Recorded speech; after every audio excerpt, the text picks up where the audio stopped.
বাংলার ফেসবুক লাইভে আপনাদের সকলকে স্বাগত। আমি সুদীপ্ত রয়েছি আপনাদের সঙ্গে। আজকে থেকে অর্থাৎ সোমবার থেকে ইয়েলো লাইনের যাত্রা শুরু হলো মেট্রোতে। সকাল 7:58 আর 7:58 নোয়াপাড়া থেকে বিমানবন্দর থেকে নোয়াপাড়া মেট্রো ছাড়ছে।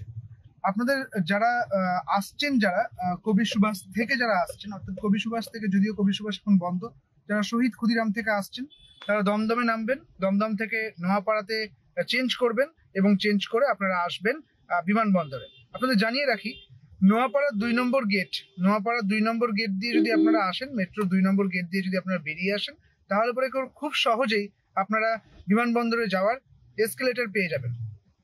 এটা একটা আপডেট আপনাদের দিলাম। এবার যে মূল বিষয়টা আপনাদের জানাবো, সেটা হচ্ছে আপনারা বিমানবন্দর থেকে কিভাবে সহজেই কবি সুভাষ পৌঁছে যেতে পারবেন, কোনো রকম ভাবেই মেট্রো চেঞ্জ বা মেট্রো পরিবর্তন না করে।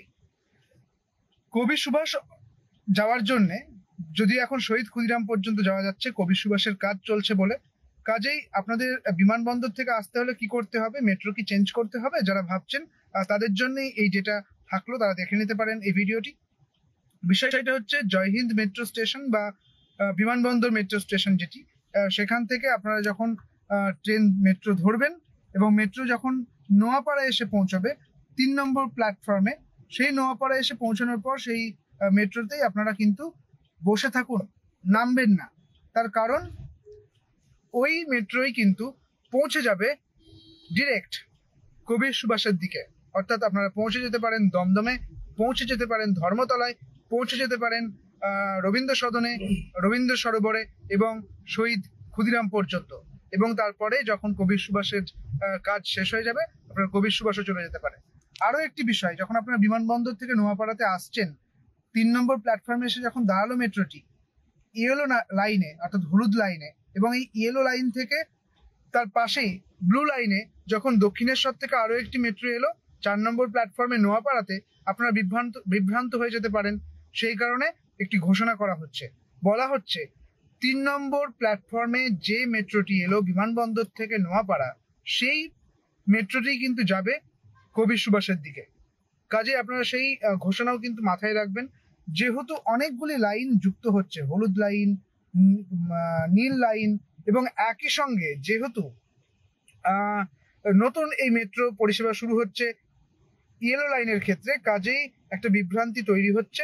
এবং এই বিভ্রান্তি বলা যেতে পারে একটা টেকনিক্যাল এরর তৈরি হচ্ছে, বা টেকনিক্যাল একটা বড় সমস্যা তৈরি হচ্ছে।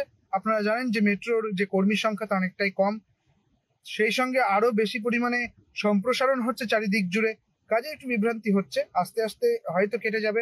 এটা একটা চ্যালেঞ্জের মুখে পড়তে হচ্ছে মেট্রো কর্তৃপক্ষকে, তা তো বলাই চলে। কিন্তু আপনারা জানিয়ে রাখলাম, আপনারা যখন পৌঁছবেন নোয়াপাড়া, বিমানবন্দর থেকে নোয়াপাড়া, ঠিক তখন 3 নম্বর প্ল্যাটফর্মে মেট্রো আসবে। আপনারা সেই মেট্রোতেই বসে থাকুন, ডিরেক্ট পৌঁছে যাবেন আপনাদের সামনের যে গন্তব্য সেখানে, অর্থাৎ দমদম থেকে বাকি যা যা হয় সেই সমস্ত প্ল্যাটফর্মে আপনারা পৌঁছে যাবেন। সেটা ধর্মতলা হোক, সেটা সেন্ট্রাল হোক, সেটা রবীন্দ্র সদন হোক, সেটা রবীন্দ্র সরোবর হোক, কিংবা যেটা শহীদ ক্ষুদিরাম হোক। এবং কবি সুভাষ মেরামতির পর যখন চলতে শুরু করবে, কবি সুভাষেও আপনারা পৌঁছে যেতে পারবেন। আপাতত এই পর্যন্তই। এই ডেটা আপনাদের ভালো লেগে থাকলে আপনারা জানাবেন কমেন্ট করে, এবং আপনারা এই নতুন মেট্রোতে কবে চাপবেন এবং কতখানি সুবিধে হলো এই নতুন মেট্রোতে চলার ক্ষেত্রে, নতুন মেট্রো শুরু হওয়ার ক্ষেত্রে, সেটাও আমাদের কমেন্ট করে জানান। দীপালি ঢালি বলছেন খুব ভালো হয়েছে এই নতুন মেট্রো। আপনাকে অনেক অনেক ধন্যবাদ কমেন্ট করার জন্য। আপাতত এই পর্যন্তই। দেখতে থাকুন নিউজ 18 বাংলা।